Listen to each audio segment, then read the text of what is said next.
This is a review of a second movie in the Hobbit trilogy named The Desolation of Smaug. And so, story continues. From the first part, where a small group of dwarf survivors gather their courage and set on a quest to reclaim what is rightfully theirs, now taken from them by Creature of Darkness. And the bell shall ring in gladness at the Mountain King's return. But all shall fail in sadness, and the lake will shine and burn. By the power of will and some gold, that's no mistake, they encourage young hobbit named Bilbo to join them and set on an adventure in the role of a burglar, although we all know there's much more to him than it meets the eye, at least theirs, of course. Their final member, sent from the Undying Lands to help them fight the rising forces of evil, one who sees and understands more than the most, known as Wizard Gandalf the Grey, is on a path to fate the discovery that will shake the very lands of Middle-earth once again. The new chapter begins, and our group have found themselves in a very interesting place, surrounded on all sides by different types of danger. Behind them there are ever-raging orcs, forever on the hunt. In front of them, the twisted forest of Mirkwood, filled of big spiders. And on the side, the beautiful but sharp kingdom of Sylvan Elves, dangers even on sight, forever on their toes. Where to go? What to do? Their clock is ticking. Dawn there is near. It's time to find out soon enough. And as we watch them facing real challenge one after another, we will meet new characters and places. For spoilers and other revelations, please stay tuned after we give this a final score. So, how's the film? Well, to tell you the truth, it's good, very good. As you can see, I'm not that much overwhelmed like many people and critics on the internet to say I'm totally thrilled or totally disappointed. As a good reviewer, I'm trying to see all sides of it so I can get to the truth as much as possible. It is clear from the start that this movie has a lot more action than the previous one, but that is not the only thing by which would I give it a higher score or say immediately that it's better than the previous one. It's not just about one thing, just like the story. Although it's called The Hobbit, it's not nearly just about Hobbit. Truth to be told, it's still not nearly at scale like Lord of the Rings, but it definitely shows it belongs to the same universe and it's part of something much bigger. Just like that, our characters are immediately drawn into it and have no other option but to fight and search for the solutions. There's a lot of action, some really badass, some creative, some fun, and some silly. Overall, really something for everyone, but in truth, not much of it really memorable for a long time. Also, it's logical, if there's more action, that there's less of a story. Kinda truth, and it's the one thing that bothered me, but the pacing of the movie is so good that it just takes it away. The whole film feels like a roller coaster ride, just the one you expected for the unexpected journey, and it's a great one. From the middle to the last chapter, it's little dragged on, but it was so well done that you couldn't really give that.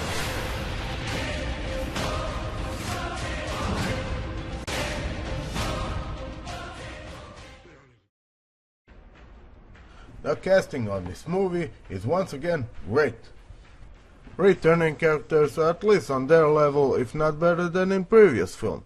It really shows that the actors are full into their roles and are proud to be a part of this. Thorin Oakenshield is more headstrong, sharp, and he acts like a true king. And with him, overall the whole drama about the tragedy of dwarves is really starting to reach the heart. Bilbo has grown.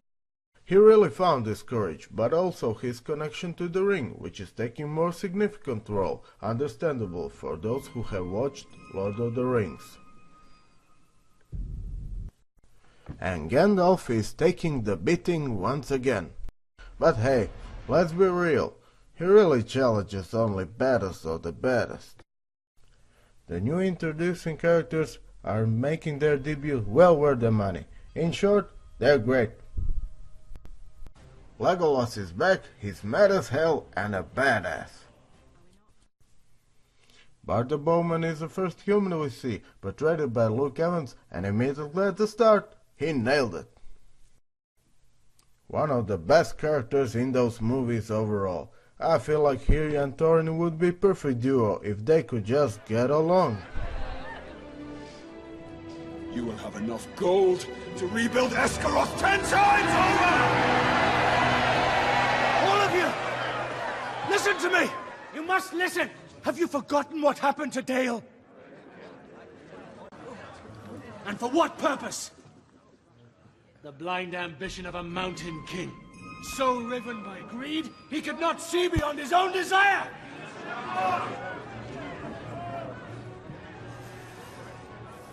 You have no right.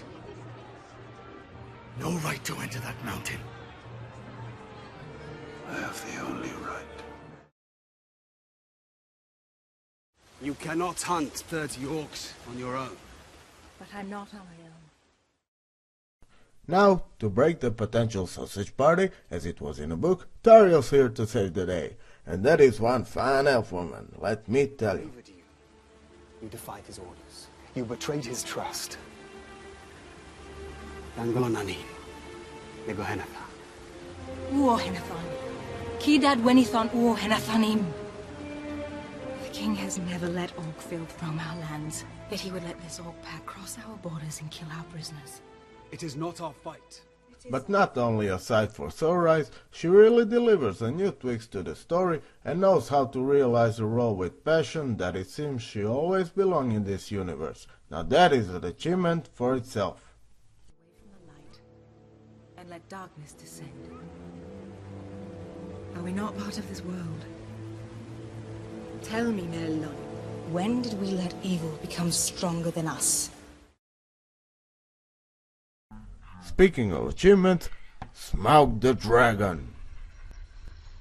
Now I was really skeptic about this one, since almost every movie that ever tried to show the dragon failed in its delivery, and have been afraid that this would sound cheesy, but really, this is one of the greatest movie villains and easily the best dragon ever put on screen. Period. If you think you saw him in the trailers, trust me, you saw nothing. That one big batch of Cumber did it again. Taking two roles this time, mastered them both. Benedict Cumberbatch is a beast.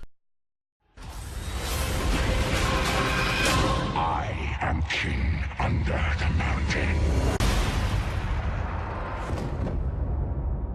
Anything special? Yes.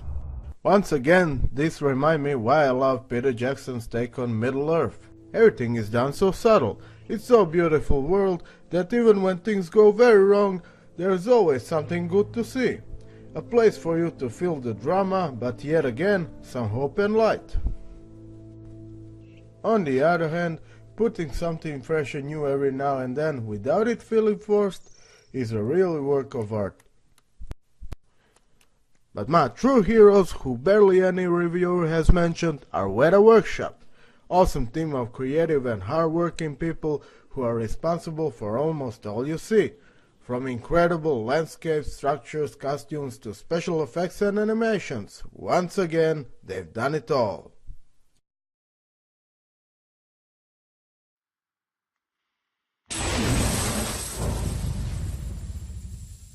Never before I saw a dragon looking at me with those sharp evil eyes, while his whole stomach starts to boil with heat and shells are turning red as he's ready to fire. And I think to myself, oh shit! Yeah, that's awesome. But that's the thing in the Peter Jackson movies. He knows how to deliver scene fresh and badass. Similar feeling I had in Return of the King, for example, when you see Witch King of Angmar holding that enormous and terrifying mace in front of Eowyn.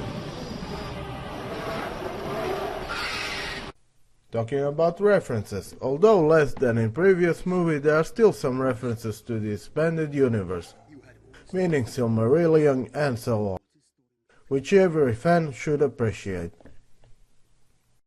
Definitely watch, even if you're not such a fan, at least give it a chance.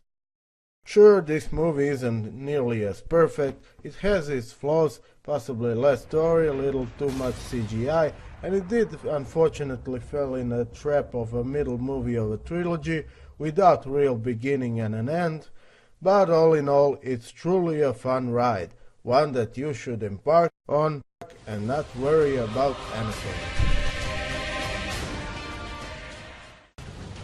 Especially your ring.